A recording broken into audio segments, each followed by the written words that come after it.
Avant d'aller plus loin dans la conception des réseaux et l'étude des pertes de charge dans ces réseaux, nous allons voir comment implémenter notre bibliothèque avec de nouveaux conduits. La bibliothèque est particulièrement utile pour faire glisser et déposer des conduits dans l'interface 3D et dans les réseaux. Ça permet de créer des réseaux très rapidement. Nous pouvons utiliser la fonction continuer après l'élément. Cette fonction crée automatiquement un conduit. Alors lorsque l'élément est de même diamètre, notamment nous continuons ici après un conduit, nous ne créons pas de nouveaux conduits dans la bibliothèque du fait que le diamètre existe déjà. Mais par contre, si nous avions créé un changement de diamètre par exemple, ici on va agrandir, on va passer à 203 mm, comme ça on est sûr qu'on n'a pas ce conduit là dans notre bibliothèque. Insérer cône en aval du conduit. Donc ce cône a été inséré automatiquement. Si je clique sur continuer après cône, je vais créer automatiquement un conduit du diamètre du cône et le stocker dans la bibliothèque. Donc notre conduit de 203 mm a été créé dynamiquement. Donc nous avons vu la première façon de créer des conduits avec Mekaflux Pro 3D. On va effacer ce réseau.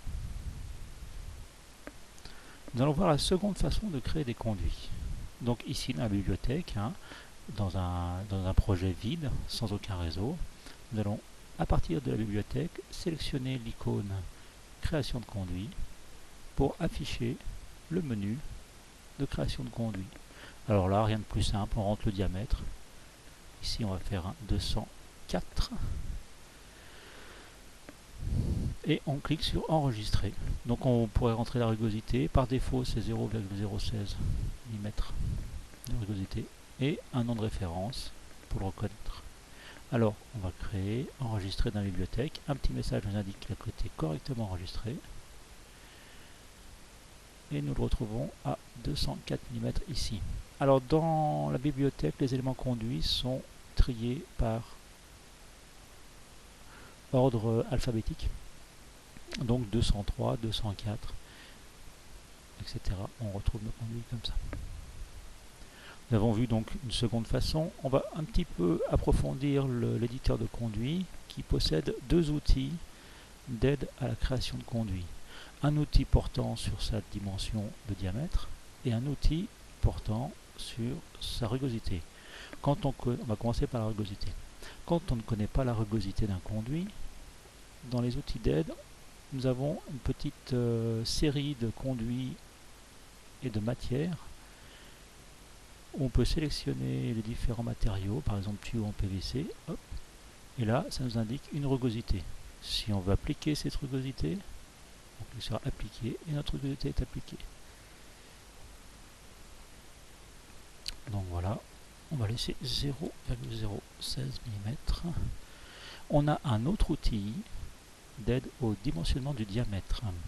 Alors cet outil est bien sympa et utile. Imaginons qu'on a un conduit qui doit véhiculer 11 m3.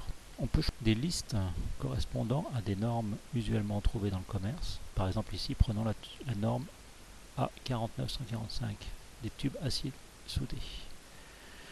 Lorsqu'on sélectionne une liste de conduits du commerce, la liste et la grille dessous se mettent à jour avec les différents DN de cette norme. Ici, on sait qu'on doit véhiculer 11 m3. On utilise l'outil diagnostic pour nous afficher quel est le diamètre qui semble le plus acceptable. Alors, cet outil d'aide utilise la perte de charge linéique pour définir quel est le meilleur conduit en fonction du débit. Les informations sur le diagnostic sont disponibles via la légende, où on va comprendre et voir pourquoi on a choisi ce conduit-là. Ici, on ne va pas s'étendre beaucoup plus dessus. On va simplement charger le conduit qui nous a été proposé dans l'éditeur de conduits.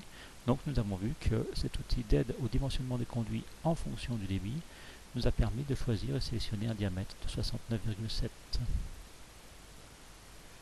Le diamètre est déjà existant dans la bibliothèque. On va essayer de l'appliquer quand même, voir ce qui se passe. non élément déjà existant. Donc là on nous propose de renommer et on nous propose un numéro 2. On va annuler, vu qu'il est déjà existant, on n'a pas besoin de le rajouter. Donc nous avons vu ici comment utiliser l'éditeur de conduits pour créer des conduits. Et une troisième façon de créer des conduits consiste à utiliser Mekaflux standard, donc qui est incorporé à la version Mekaflux Pro 3D.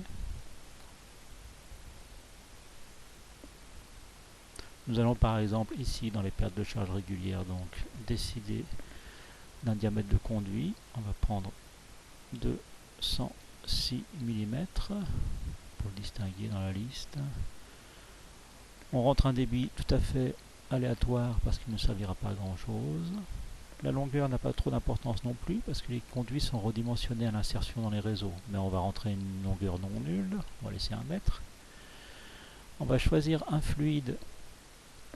Ça n'a pas beaucoup d'importance non plus parce que les fluides sont redéfinis à chaque fois, mais on a besoin de tous ces paramètres pour pouvoir exporter. Et on clique sur Export vers Pro 3D. Là, un petit message s'affiche et nous indique que Mekaflux Pro 3D va être implémenté d'un nouveau conduit. Et ici, Mekaflux Pro 3D nous envoie le message comme quoi elle a bien reçu son conduit. On peut attribuer un nouveau nom à ce conduit. On va l'appeler conduit exporté. Juste pour le repérer dans la liste. Voilà, conduit export. Alors, nous avons vu ici donc comment utiliser Mekaflux standard pour générer un conduit. Donc nous avons vu les trois manières de créer des conduits dans la liste de bibliothèques. Alors cette liste elle peut être, bien sûr, on peut supprimer des conduits. Et bien sûr, et dedans on peut créer des sous-dossiers. Par exemple pour un projet, je vais l'appeler projet école. Donc on va avoir dans les éléments conduits un dossier projet école dont on pourra mettre par exemple nos conduits. Tiens, le 69.7 file dedans. Tac. Et donc dans notre projet école, on pourra donc facilement retrouver dans notre bibliothèque les différents conduits correspondant à un type de projet habituel.